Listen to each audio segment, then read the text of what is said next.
Fourth करते हैं, if A and B are invertible matrices of same order. Invertible matrices का मतलब बेटा ए और बी दोनों के जो इन्वर्स हैं वो क्या कर रहे हैं, एग्जिस्ट कर रहे हैं। मेरे को अब ये प्रूव करना है। देखो हमारे को मैंने ट्रांसपोज में भी किया था, ए बी का यदि ट्रांसपोज करता हूं तो बी का ट्रांसपोज और ए का ट्रांसपोज आता था। इसी प्रकार मेरे को यहां प्रूव करना है। पहले मैं आपको ये पूछता हूं बेटा, ए और ए का इनवर्स किसके इक्वल होगा, आइडेंटिटी मैट्रिक्स के इक्वल होगा। तो मैं यहां इसको ऐसे लिख सकता हूं प्रूफ में, प्रूफ वी नो दैट, देखो ए बी ये भी एक मैट्रिक्स हो गया मल्टीप्लिकेशन के बाद, और इनका इनवर्स भी एक मैट्रिक्स हो गया। ये तो इसकी तरह ही हो गया, किसके इक्वल होगा, आई के, आइडेंटिटी मैट्रिक्स के इक्वल होगा, इसमें तो कोई डाउट नहीं है। ठीक है, अब मैं क्या करता हूं, प्री मल्टीप्लीकेशन करता हूं ए इनवर्स से बोथ साइड।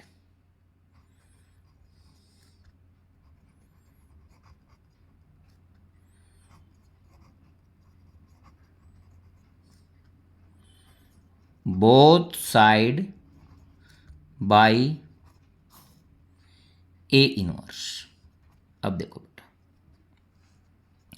अब यहां मैं ए इनवर्स ब्रैकेट के अंदर ए बी और ए बी का इनवर्स परी है, तो इसमें पहले is equal to A inverse और आई। अब देखो, अब मैं ऐसे लिख सकता हूं ए इनवर्स ए, बी को बार, और ये ए बी यहां क्या रह जाएगा, ये ए इनवर्स, क्योंकि मेरे को पता है ए इनवर्स और I is equal to A inverse होता है। ठीक है, अब बेटा यहां भी मेरे को पता है ए इनवर्स इंटू ए, ये भी आइडेंटिटी मैट्रिक्स होता है, ऊपर भी मैंने यहां बताया आपको। ठीक है, तो यहां मैं आइडेंटिटी मैट्रिक्स बी और ए बी का inverse is equal to A inverse. ठीक है बेटा, अब दोबारा से मैं परी मल्टीप्लीकेशन करूंगा किससे, बी इनवर्स से। अगेन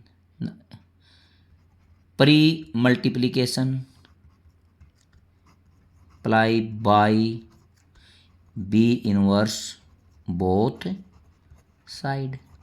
ठीक है बेटा, अब देखो पहले एक स्टेप वो करता हूं मैं, यहाँ ये किसके होगा, बी, ए बी का inverse is equal to A inverse.